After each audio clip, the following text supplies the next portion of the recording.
नमस्कार। एक कदम खुद के लिए, एक कदम प्रभु के लिए चैनल में आप सभी का स्वागत है। एपिसोड 5 तक हमने कुछ समाज के मुद्दों को उठाया जो कि हमें बहुत ज़्यादा परेशान करता है।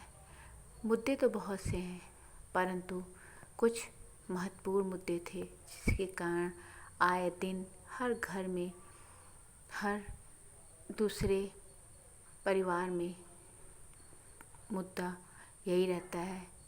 कुछ यही जैसे टॉपिक रहते हैं, उन्हीं सब कुछ महत्वपूर्ण मुद्दों को मैंने प्रकाश में डाला। हमें ये बात ध्यान रखनी है कि अगर मनुष्य का जन्म मिला है तो हमें सुख और दुख दोनों को झेलना पड़ेगा। जब हमारे प्रभु श्री राम ने धरती पे जन्म लिया, श्री कृष्ण जी ने इस धरती पे जन्म लिया और उन्होंने समाज के अवहेलना को झेला और समाज की कुरीतियों को छोड़ते हुए आगे बढ़े, तो हमें उनकी ही रास्ते पे चलना है। हमें जब प्रभु श्री राम ने हमें ये शिक्षा दी कि मैं जब 14 वर्ष बनवास जा सकता हूँ, मुझे पत्नी का वियोग हो सकता है, मुझे बच्चों का से दूरी सहना पड़ सकता है, मुझे मेरे पिता के न रहने का गम हो सकता है, मैं राजा था परंतु मुझे भी धरती पे सोना पड़ा, वन जाना पड़ा और मुझे बिना घर के झोपड़ी में रहना पड़ा। तो हम मनुष्य क्या हैं? जब प्रभु चाहते तो एक पल में सब कुछ बदल सकते थे, क्योंकि ये सृष्टि उन्होंने ही बनाई है। परंतु उन्होंने ऐसा नहीं किया। क्यों नहीं किया? क्योंकि वो हमें, हमारे समाज को, अपने भक्तों को ये बताना चाहते थे कि मनुष्य का जन्म बहुत ही दुर्लभ है और इस दुर्लभ योनि में आकर के हमें सिर्फ समाज, मोह माया में ही नहीं फंसे रहना है। बच्चे, परिवार, इन सब को लेकर चलते हुए हमें गृहस्थ जीवन में कदम रखते हुए अपने को प्रभु की ओर समर्पित करना है।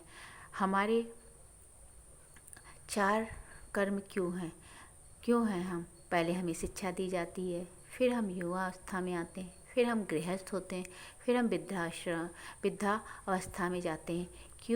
क्यों हमारे 4 आश्रम हैं? इसीलिए क्योंकि हमें हर आश्रम में अपने नियमों का पालन करते हुए आगे बढ़ना है। मैं ये नहीं कहती कि हमें गृहस्थ जीवन से त्याग ले लेना चाहिए। गृहस्थ जीवन से त्याग लेना एक समझदारी नहीं है। अगर ऐसा होता तो प्रभु श्री राम माता सीता से विवाह क्यों करते? ऐसा अगर होता तो श्री कृष्ण भगवान जी माता रुक्मिणी से क्यों विवाह करते? ऐसा सिर्फ इसलिए क्योंकि उन्होंने बताया कि गृहस्थ जीवन में रह के भी, हम इस समाज में रह के भी अपने रीति रिवाज, धर्म का पालन कर सकते हैं। हम अपने योनि के पुराने कर्मों को, पुराने प्रारब्ध को, खराब प्रारब्ध को अच्छे में बदल सकते हैं। इसके लिए हमें दिन पर दिन एक कदम प्रभु की ओर बढ़ना ही है। मैं ये नहीं कहती कि सुबह 4 बजे उठो और लग जाओ घंटी बजाने। हमारा सर्वप्रथम कार्य ये है कि हम अपने दिन की शुरुआत थोड़ा जल्दी से करें। हाँ, मुझे पता है अब धीरे धीरे टाइम चेंज होने लगा है। हर आदमी व्यस्त होने लगता है। कोई 12 बजे सो रहा है, तो कोई बिजनेसमैन है तो 2 बजे सो रहा है, तो उनका टाइम शेड्यूल चेंज होता रहता है।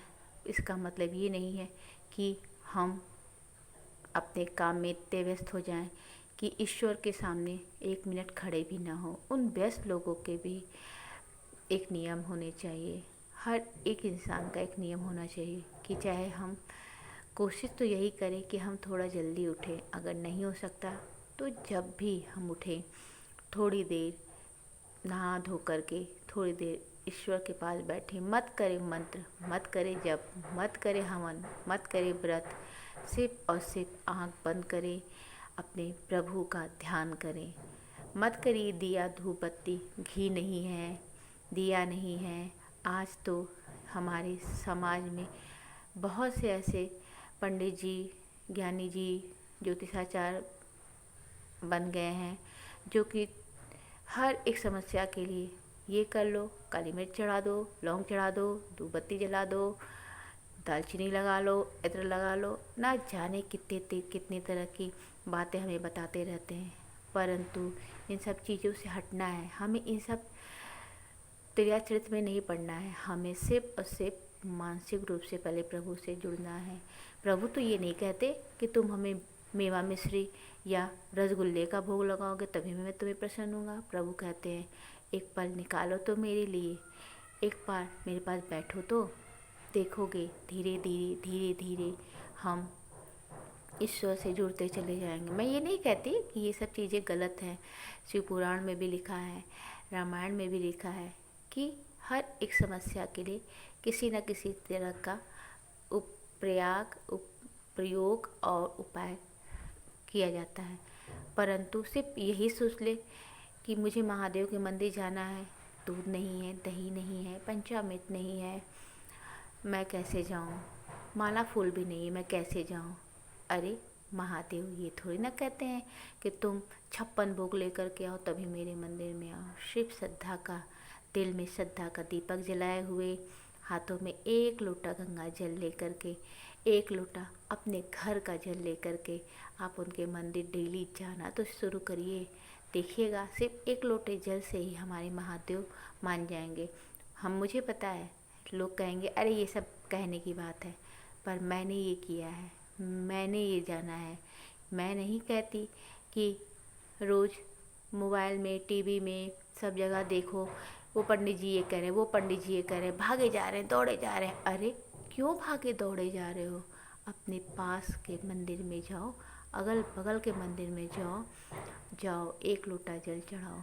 1 लोटा जल चढ़ाने का नियम तो पहले बनाओ, फिर देखना उस 1 लोटे जल से ही प्रभु कैसे तुम्हारी किस्मत बदलते हैं, प्रभु कैसे तुम्हारा हाथ थामते हैं। एक बार करके तो देखो। नहीं जा सकते डेली, कोई बात नहीं, घर में एक मिनट बैठो, घर में एक छोटा सा मिट्टी का ढेला उठाओ, उन्हें ही शिव मान करके उन्हें सब जल समर्पित करना स्टार्ट तो करो। देखना वो एक मिट्टी का ढेला ही कब शिव बन जाएंगे, कब शिव शंभू आपका हाथ थाम लेंगे, आपको पता नहीं चलेगा। मत चढ़ाओ, मत करो ढेर सारा सामान इकट्ठा, सिर्फ और सिर्फ श्रद्धा का दीपक, प्रेम की बातें लिए हुए पहुँच जाओ अपने प्रभु के पास, थाम लो उनका हाथ। प्रभु शरणम गच्छामि, प्रभु शरणम गच्छामि। देखना प्रभु हमारा साथ जरूर देंगे। मैंने ये किया है, मैंने ये अनुभव किया है, ये मेरा खुद का सच्चा अनुभव है। इसलिए मैं आप सबसे यही कहती हूँ कि समाज में रहना है, हमें जीना है, तो इन टेंशन को छोड़ करके अपने आप को प्रभु के आगे समर्पित कर देना है। अब आप बताइएगा कि आपको किस टॉपिक पे वीडियो चाहिए, मैं उन्हीं टॉपिक्स पे प्रभु के लिए वीडियो बनाऊंगी। हाँ, रही बात उपाय की कि नौकरी नहीं लग रही तो मैं क्या उपाय करूँ, शादी नहीं हो रही तो मैं क्या उपाय करूँ। मेरे सारे उपाय में सिर्फ और सिर्फ एक ही चीज़ है, एक कदम प्रभु की बढ़ा के देखो, प्रभु से दिल लगा के देखो। जय श्री राम, जय हनुमान।